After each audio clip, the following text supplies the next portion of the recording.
Science Elementary. Very nice to meet you.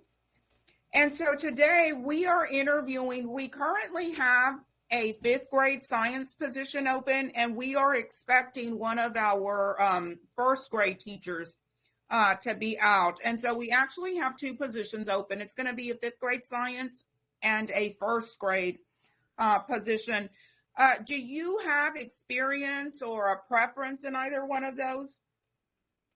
Yes, I can handle any level since I have experience from grade 1 to grade 6. And also, Okay. I am currently teaching the grade 5 science in our school. Okay. So our campus holds grades pre-K through fifth grade, and we currently have an enrollment of 533 students, and it fluctuates. It goes up, it goes down. Students come in and register, and then some leave, and so it does go up and down. We have three adaptive ed units on our campus, and they hold our special needs students. So Miss Houston has our early childhood kids up until grade kindergarten. So pre-K and kinder are with her. And then in our first and second grade adaptive ed unit, we have Miss Hobbs in there. And then for our third, fourth, and fifth grade students, we have Miss Ochoa. And so those units are on our campus. We are an ESL campus, so any students that come in not speaking the English language, we have an ESL certified teacher at every grade level that takes those students in, depending if they qualify after being tested for services. And so that's a little bit about our school. I'm going to let you start out by just telling me a little bit about yourself and your professional background. Okay, ma'am. Thank you for that introduction about your school. I'm really happy that I was able to be interviewed by this time. Can I share my screen, ma'am, for some sort of Yes, visual presentation? let me Thank you see. so Let me much. know. Thank you for that, ma'am. So allow me to present my visual presentation about my introduction. I am Priscilla Ugarte Halado, 39 years old, and I have experience teaching in the Department of Education for already 17 years. And I am currently applying for the elementary teaching position, and that's what I got from my university study, Master of Science, major in General Science.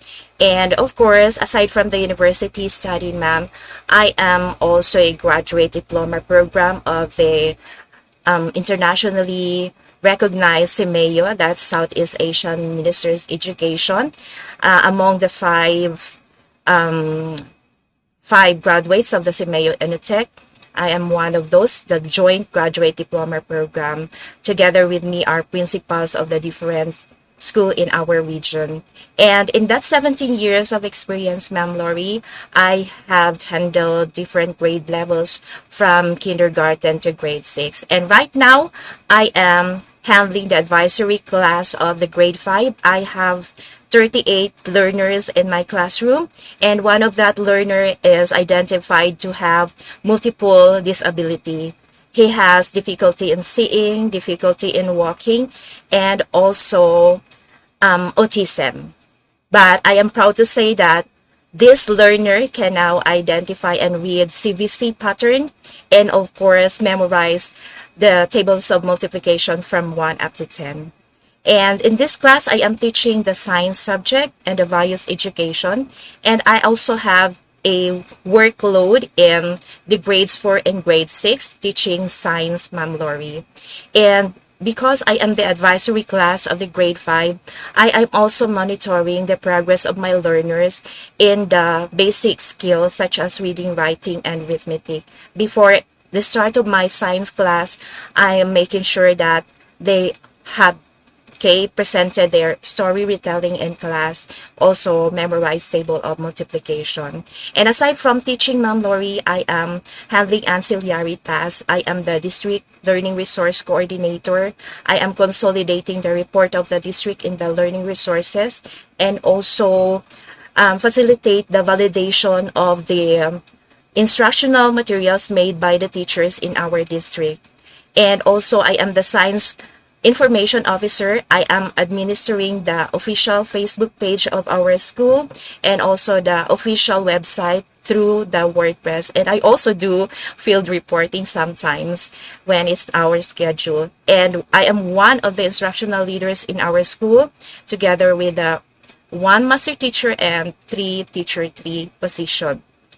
I am also the science coordinator, Ma'am Lori, in the school. I am coordinating with the principal in planning the different activities and programs, particularly in science, such as organizing the science club and the youth environment in school organization.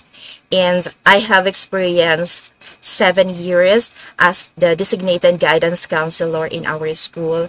I am monitoring the behavior in the school as well as home visitation for those learners at risk of dropping out.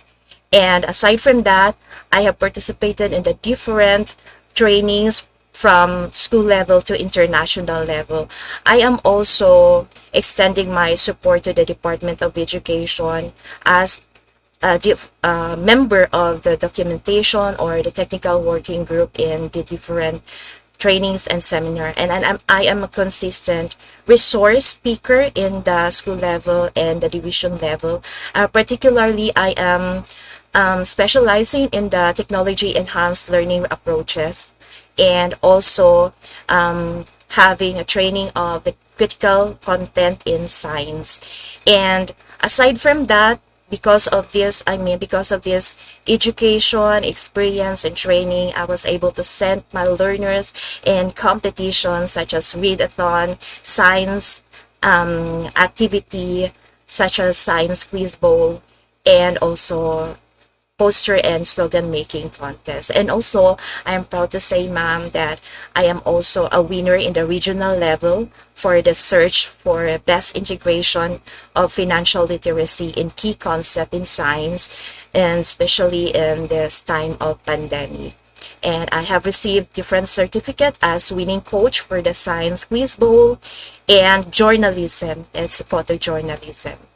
And with that, I am also being awarded as the most outstanding SBM, or the school-based management system coordinator, and the most outstanding teacher in our district level year 2020.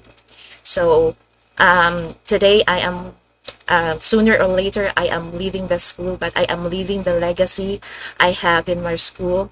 This is a project I have initiated in our school. This is construction of the Peace Garden.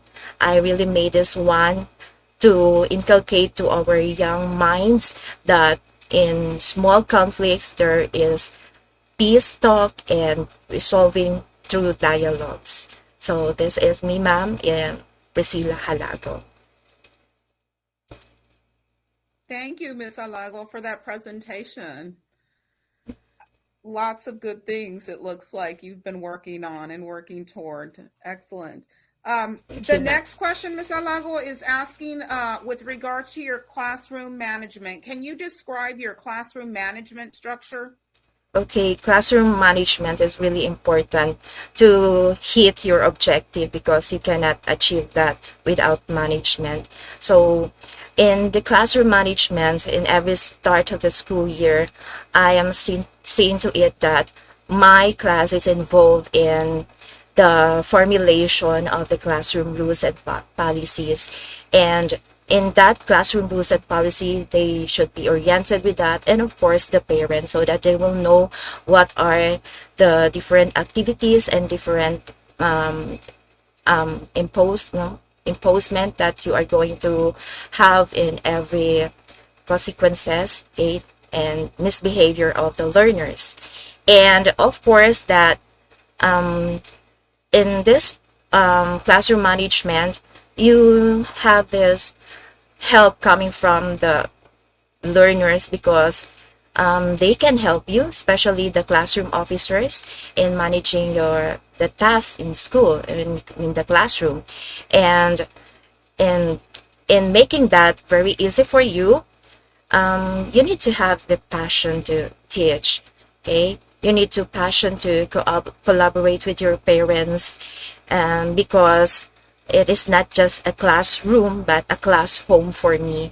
So I see to it that there is really a collaboration from the students and also from the parents of our learners.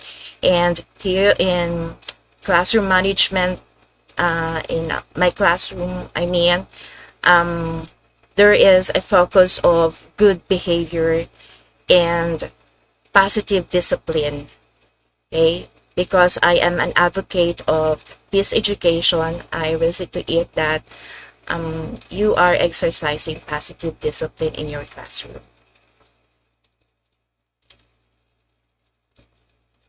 Only me, but also the students.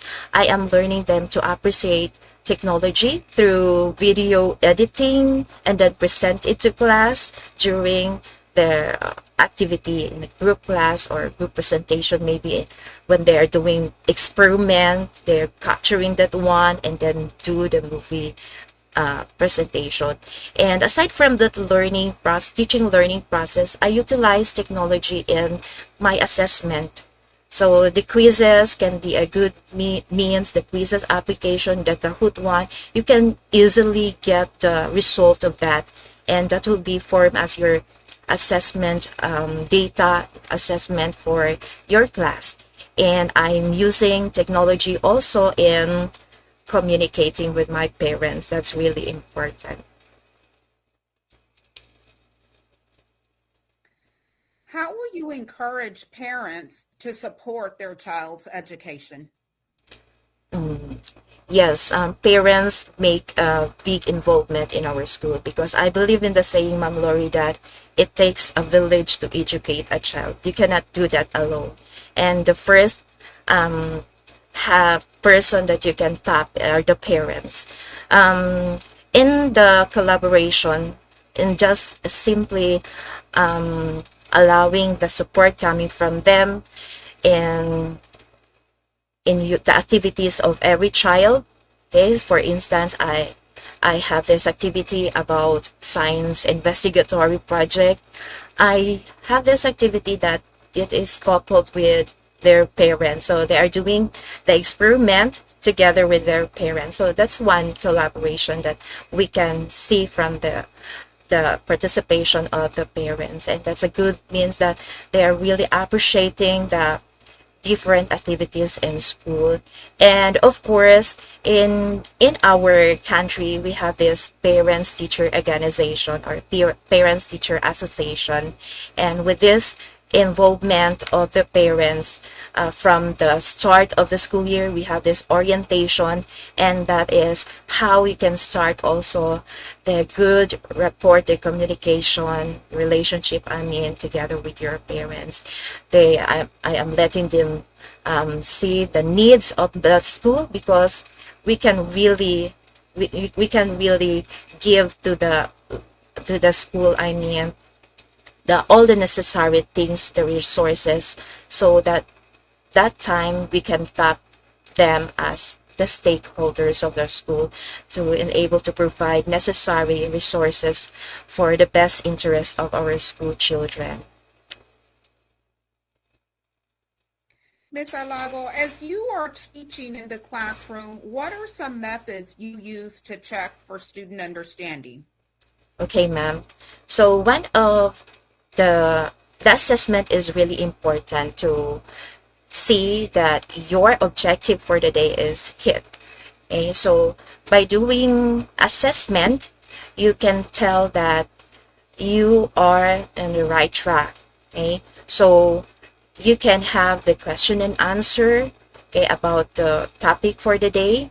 You can also do performance tasks, and with that performance task, you can gauge and record the performance of the pupils in a particular subject matter. And also, I am also doing the group activity, and in that group activity, you have these rubrics to follow, so you can also see who are those in a group already understood the lesson. And at the end of the lesson, I have this evaluation or the exit task from them for them, so that you will really know if the objective is being attained on that day.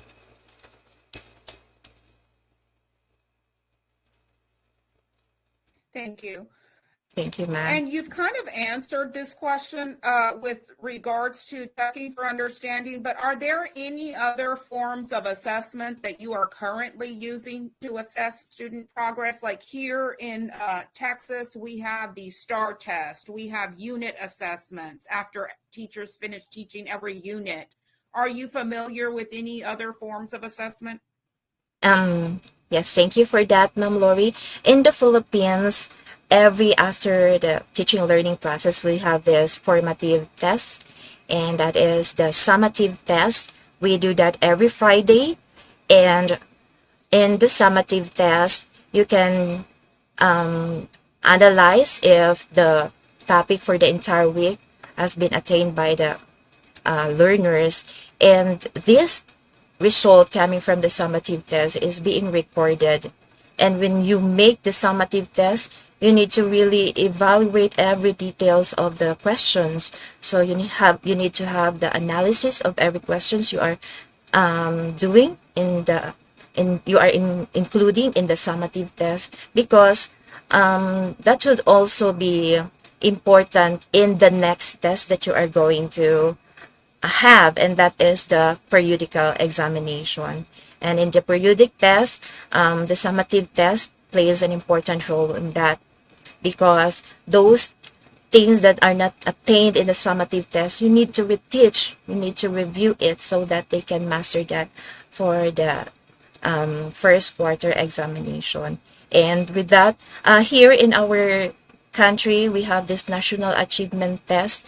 So it is important that by to let the learners pass the national achievement test, they are now familiar with the different contents they have in the grade level. Thank you. Thank you, How ma'am. can you meet the needs of a student with an individual education plan? Are you familiar with those? Have you heard the term IEP for Yes, students with disabilities? yes, ma'am. I am in conduct. I am using the IEP in one of my learner. Okay, the one that I have shown a while ago. Out of my 38 learners, I have this one learner with multiple disability. He has difficulty in seeing, difficulty in walking, and with autism. And yes, the IEP is a good tool to plan for that learner, because you cannot let them do the task for the normal learner in my class. So the only thing that I am including in the IEP are the things that we need to follow up, like the writing, the straight line, okay, the baseline. It is based from the pretest and from the interview from the parents. So you have these daily activities for this child, so that they can master he can master the motor skills, the speaking skill, and of course the social skills, because we know in our country we have this inclusive education. That is why you can also see children with special needs in a normal setting. Thank How you, will ma'am. you meet the needs of the students in your class who are advanced or say that they are bored? Okay, so it's really it's really a challenge to you that those are being seen in the classroom. So with this, I have experienced that one, when the child is really yawning because really bored with the topic that I am always repeating so that they can get it. What I'm doing is to handle them a task. Okay.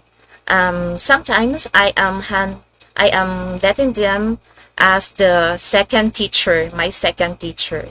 So by that time, when I am in my IEP with my special learner, that learner is in front of my class doing some um, examples. Okay, examples. For instance, I mean about how digestive system works in our body. So he is explaining something in class while I'm having my IEP. But because with supervision, of course, when he is explaining, I am also um, looking and seeing that he is also answering the correct way. What three words would your peers, administrators, or students use to describe you? I have seen these words in the teachers day. So they have given me this letter, and I I am really amazed with the words that I have read from that letter. First is good teacher. So I don't know why they say me a good one. Maybe because in that in that particular classroom I am giving this smiley chip every time they have good performance, and that smiley chip is equivalent to a reward for the end of the first quarter. So I am recognizing the top 10 most number of smiley chips received. Okay, and I have heard him saying one day that 1 o'clock 1 a.m. just to finish the video editing and all the things that I have I am functioning in the school. So those are the three words, ma'am. Thank you. Thank you. And the last question, Miss Alago, which component of your resume are you most proud of and why? Mm. The resume that I have submitted to you is the one that you can tell who am I, but the one that will made me as what I am is being the most outstanding teacher of the district level. I have included that as an accomplishment because having that reward is a package. That's what I am. Because when I become that most outstanding the most outstanding teacher is not the paper alone that I have submitted. It's the passion that I have inside and the teacher that I want to represent, okay, the school also that I want to represent, and that's the total package of. Okay. And that was my last question for you. Do you have any questions for me? Oh yes, ma'am. The only question I have is, if ever I am admitted now as a teacher in your school, do you have this pre-orientation, okay, for the teachers? Because I really want to know your policies too. We do. The district LSISD has an entrance program that we have as kind of like a mentor system for new teachers, and we have new teacher orientation within the district, and it's 3 days of new teacher orientation at the beginning of the school year. We also have on our own campus what we call instructional facilitators, and they work in supporting all of our teachers. Last year was the first year that the new superintendent hired a dean of instructions. So, coupled with the instructional facilitator and the dean of instruction, those two ladies on our campus are the primary source of support for our teachers. They do trainings throughout the week. We do after school training. If there's any new, for example, we have MAP right now that is new to all of our teachers, and that is an assessment at beginning of year, middle of year, and end of year for students in math. It was new to the teachers and to us, and so they trained the dean and the instructional facilitator, and they came back and did training for our teachers and are still doing training as the assessments are going on. but that's just one example. The instructional facilitator also goes into classrooms and she's observing teachers, she's providing feedback, as well as the administration and myself that go into classrooms and provide feedback. The instructional facilitator also is, she models for teachers who may need modeling done in their classroom. So yes, there's lots of support systems built into the campus and also within the district. I'm really happy to know that, ma'am. That's a lot of support coming from you. Thank you so much. And one thing more, ma'am. Um, are you needing that one in this school year or the next school year? It is for the current school year. Oh, It is see. for the current school year. But you may have heard here in Texas, we are in a shortage. There's lots of teacher shortage here. And I'm seeing it's not just a Texas problem, it's all around the nation that I've seen and read up on stories. So it is for this year, but I just started interviewing for this position because we just found out the teacher would be leaving, and I will be interviewing until into next week. So you will be hearing from me soon. I do want to ask you. I saw on you are currently living out of the country, correct? Yes, ma'am. I am here in the Philippines right now. So that is what I am also into a problem, okay?